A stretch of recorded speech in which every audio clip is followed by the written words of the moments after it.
Hello learners, welcome to Unacademy. मेरा नाम प्रांजल सिंह है और आज मैं आपसे एक सवाल पूछना चाहता हूं। क्या हमारे देश के जजेस करप्ट हैं? क्या हमारे देश के जजेस के बीच में कुछ ऐसे लोग हैं जो ओपनली घूस लेते हैं? ऐसा सवाल आजकल आपको रोजमर्रा की जिंदगी में सोशल मीडिया पे, न्यूज चैनल्स पे पूछते हुए दिख जाएंगे लोग, क्योंकि रिसेंटली हमने देखा कि कुछ ऐसे ही केसेस हमारे सामने निकल के आ रहे हैं। और आज हम जिस केस के बारे में बात कर रहे हैं वो और भी ज्यादा शॉकिंग और क्लियर है, जिसके बारे में आज हम डिस्कस करेंगे और देखेंगे कि इस मसले पे क्या फैसले लिए जाते हैं। चलिए शुरुआत करते हैं हमारे आज के इस वीडियो की और देखते हैं एक और करप्शन का केस जो कि निकल के आया है इंडियन जुडिशरी से। अब आज के इस केस में क्या हुआ, क्या क्या चीजें थी, कैसे किसी को रंगे हाथ पकड़ा गया, वो सारी बातें बाद में, लेकिन एक बार डिस्कस कर लेते हैं ये पूरा का पूरा जो कंट्रोवर्सी है, ये जो लाइन ऑफ थॉट्स है, वो शुरू कहां से हुए। वो शुरू हुए थे जस्टिस यशवंत वर्मा के केस से। आपको पता होगा, दिल्ली हाईकोर्ट के जज जिनके घर से कैश मिला था, उसके बाद से इस बारे में चर्चा शुरू हो गई कि हमारे देश की जुडिशरी में भी करप्शन होता है, कलीजियम सिस्टम को हटना चाहिए, एनजेएसी को आना चाहिए। और उसके बाद से लाइन बाय लाइन ऐसे कई केसेस आने लग गए सामने जहां पे इस बात को कोट किया गया कि जजेस ओपनली घूस ले रहे हैं।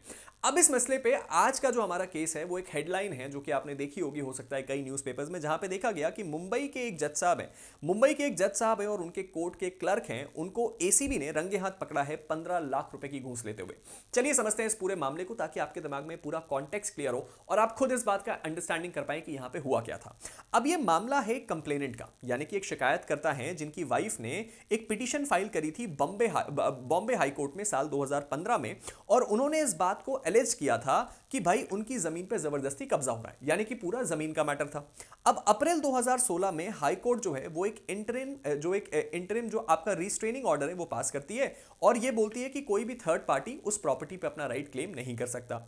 मार्च 2024 में इस केस को ट्रांसफर किया जाता है आपका मजा गांव जो आपका सिविल कोर्ट है वहां पे, यानी कि हाई कोर्ट से ये मामला सिविल कोर्ट आ जाता है। तो अभी तक हमने क्या समझा, मामला बड़ा सिंपल सा है कि एक महिला है जो कि कोर्ट में जाके ये बोलती है कि भाई हमारी जमीन पे कब्जा करने की कोशिश कर रही है। कोर्ट इंटरिम आदेश पास कर देती है कि कोई थर्ड पार्टी उसमें अपना राइट नहीं क्लेम कर सकता और उसके बाद इसको सिविल कोर्ट भेज दिया जाता है। कहानी यहां से शुरू होती है। अब 9 सितंबर 2025 को ऐसा एलिगेशन लगा कि कंप्लेनेंट के एम्प्लॉइज, यानी कि शिकायतकर्ता के एम्प्लॉइज जो कोर्ट में थे, उनको अप्रोच करते हैं कोर्ट के क्लर्क जिनका नाम था वासुदेव इनको अप्रोच करके ये बोलते हैं कि कंप्लेनेंट के साथ उनकी एक मीटिंग करवाई जाए, उनको उनसे कुछ बात करनी है। अब इस सिचुएशन में सितंबर 12 को इनकी एक मीटिंग होती है स्टारबक्स कैफे चेंबूर में। तो चेंबूर के स्टारबक्स कैफे में ये लोग मिलते हैं, जहां पे वासुदेव एलिजिडली, ऐसा एलिज किया गया, उनसे 25 लाख रुपए की घूस मांगते हैं, ब्राइब मांगते हैं और बोलते हैं कि 10 लाख रुपए मेरे लिए और 15 लाख रुपए हमारे जज साहब लेंगे। और उन्होंने बोला कि अगर आप ये पैसा दे देते हैं तो हम आपको इस बात की एश्योरेंस देते हैं कि फैसला आपके पक्ष में होगा। अब इस सिचुएशन में ये जो कंप्लेनेंट है वो इस बात से काफी नाराज होते हैं और सीधे सीधे इनको मना कर देते हैं कि हम किसी भी प्रकार की घूस आपको नहीं देंगे। इसके बाद क्या होता है सर, इसके बाद ये कंप्लेनेंट यहां नहीं रुकते और स्मार्टली जो काम उनको करना चाहिए था वो एंटी करप्शन ब्यूरो के पास जाते हैं नवंबर 10 को। एंटी करप्शन ब्यूरो एक वेरिफिकेशन ऑपरेशन करता है और उस सिचुएशन में क्या किया जाता है सर, अब इस सिचुएशन में ये जो वेरिफिकेशन जो आपका ऑपरेशन है, जो आपने यूट्यूब में भी बहुत होते हुए देखा होगा, वहां पे एक सेम दिन पे वेरिफिकेशन ऑपरेशन किया जाता है पंच विटनेस के सामने, जो विटनेसेस हैं उनके सामने, जिसमें वासुदेव जो है वो क्या करते हैं, वो अपनी डिमांड को दोबारा आपका रिटारिएट करते हैं और एग्री करते हैं कि वो 15 लाख रुपए की घूस लेने को तैयार हैं। जो 25 लाख की घूस मांगी गई थी अब वो 15 लाख की हो गई है।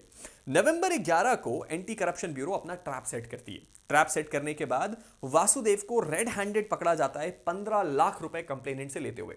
यानी कि अभी तक जो सीरीज ऑफ इवेंट्स है वो साफ साफ ये बात दिखा रहे हैं कि वासुदेव ने जिस चीज का डिमांड किया था, जो कोर्ट क्लर्क था उसको वो चीज मिली और एसीबी ने विटनेसेस के सामने इस चीज को पकड़ लिया।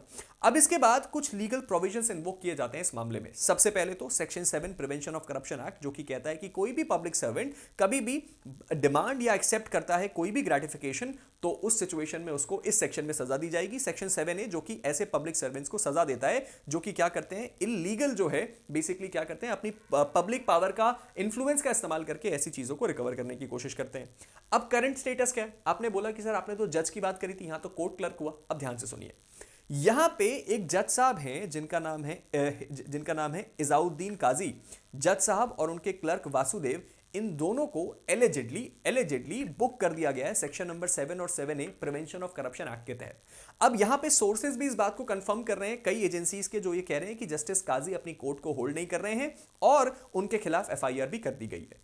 एंटी करप्शन ब्यूरो इस वक्त इस मामले की पूरी तहकीकात कर रही है और अब आगे इसमें क्या होता है हमें बहुत जल्द पता चलेगा। लेकिन जो बात आपको मोस्ट इंपॉर्टेंटली पता होनी चाहिए वो ये है कि सर हमें जस्टिस काजी के बारे में, जज काजी के बारे में कुछ क्यों नहीं पता है। उसका रीजन ये है कि हमारे देश में एक नियम कायदा है जो ये कहता है कि जजेस के खिलाफ अगर कभी भी एफआईआर होती है या अरेस्ट होता है तो उसके लिए आपको सबसे पहले डिस्ट्रिक्ट जज और उसके बाद हाई कोर्ट को इन्फॉर्म करने के बाद ही अरेस्ट कंप्लीट करना है।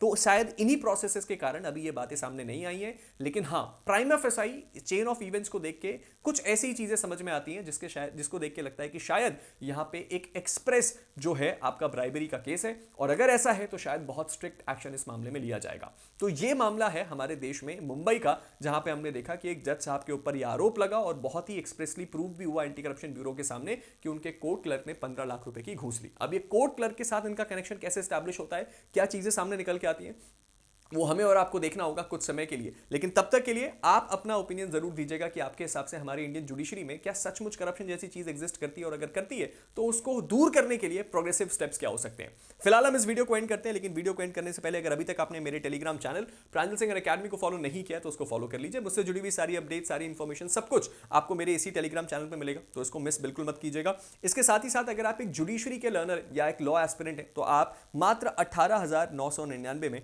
हमारे अनअकैडमी की बैचेस को ज्वाइन कर सकते हैं और अपनी इस जजशिप की प्रिपरेशन को बूस्ट कर सकते हैं। रिसेंटली मैंने अपनी बैच शुरू करी है, समर्थ बैच। इसके अंदर आपको 60% ऑफ मिल रहा है, यानी कि इसी प्राइस में आप इस बैच को और हमारी बाकी सभी पुरानी बैचेस, नई बैचेस, अपकमिंग बैचेस सबको एक्सेस कर सकते हैं और अपनी जुडिशरी प्रिपरेशन को बूस्ट कर सकते हैं। और ये ऑफर कल खत्म हो जाएगा नवंबर 15 को। तो अगर अभी तक आपने मेरे कोड पीएस का इस्तेमाल करके ये ऑफर एक्सेल नहीं किया है तो उसको यूज कर लीजिए। मेरा कोड पीएस है जो आपको डिस्काउंट के साथ साथ कुछ एक्स्ट्रा बेनिफिट्स भी देता है। इसके साथ ही साथ अगर आप एक एआईबी को अटेम्प्ट करने वाले लर्नर हैं तो आप हमारी एआईबी 20 की बैच को ज्वाइन कर सकते हैं, जो कि है बैरिस्टर बैच। अपूर्वा मैम आपके लिए ले रही है 999 रुपए में। और इसमें भी अगर आप मेरे कोड पीएस का इस्तेमाल करेंगे तो आपको डिस्काउंट के साथ साथ कुछ एक्स्ट्रा बेनिफिट्स मिलेंगे। And at last but not the least, आप हमारी ऊना एप्लीकेशन को भी ट्राई जरूर कीजिए। ये एक ऐसी एप्लीकेशन है जो आप सभी स्टूडेंट्स के लिए बनाई गई है, केवल लॉ स्टूडेंट्स के लिए नहीं। आपकी 3-4 घंटे की क्लासेस को शॉर्ट करना हो, आपके लिए इंटरव्यू के क्वेश्चंस प्रिपेयर करना हो, आपके डाउट्स क्लियर करना हो, क्वेश्चंस बनाना हो, ये सब ऊना एप्लीकेशन आपके लिए करती है। और इस चीज को आप यूज कर सकते हैं हमारे नीचे दिए गए लिंक का इस्तेमाल करके।